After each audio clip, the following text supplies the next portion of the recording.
محترم ناظرین، update four vision میں آپ کا استقبال ہے۔ آج رسول پاک صلی اللہ تعالی علیہ وسلم کی ہجرت کا واقعہ لے کر ہم حاضر ہیں، تو آئیے بیان شروع کرتے ہیں۔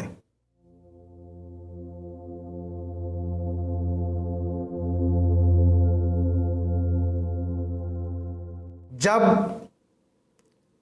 کفار مکہ نے مسلمانوں پر ظلم و ستم ڈھانے کی انتہا کر دی، تو رسول پاک صلی اللہ تعالی علیہ وسلم نے کچھ صحابہ کرام کو ہجرت کر کے مدینہ جانے کی اجازت دے دی۔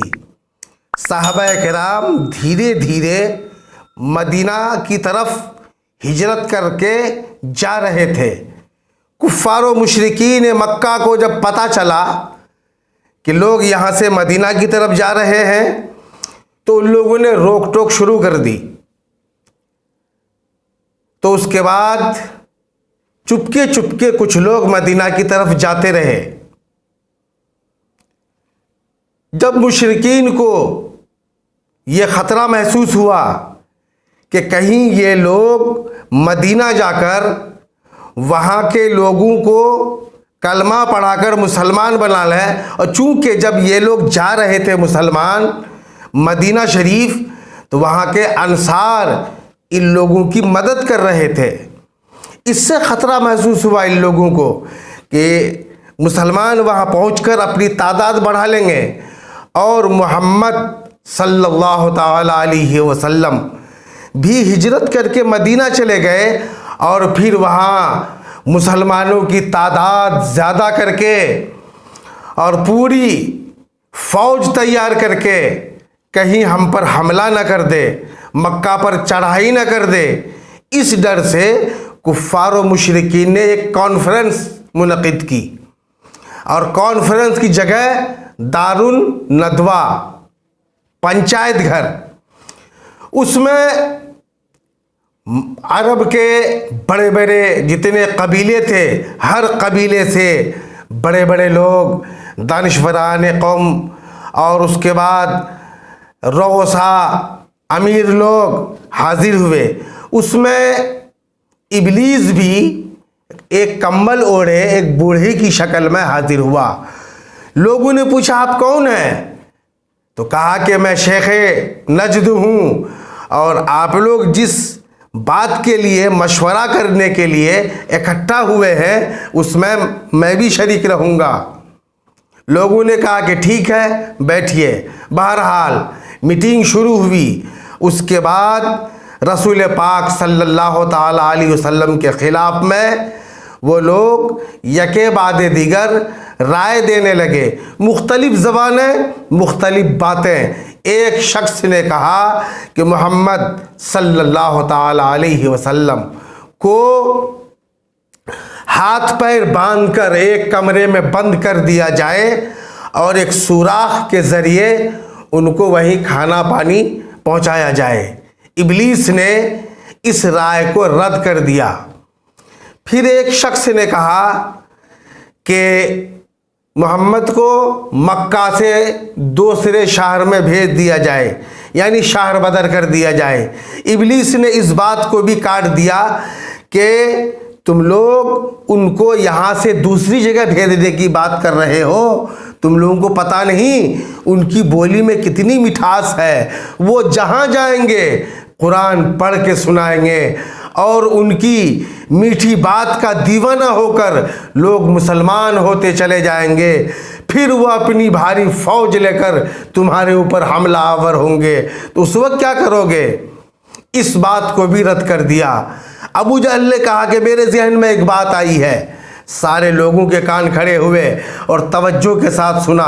ابو جہل نے یہ رائے دی کہ ہر قبیلے سے ایک بہادر جوان کو لیا جائے، جو ننگی تلوار لے کر محمد کے مکان کا محاصرہ کر لے، چاروں طرف سے اس مکان کو گھیر لے، اور پھر جب وہ نکلیں یک بارگی سب جا کر حملہ کر کے محمد کو قتل کر دے۔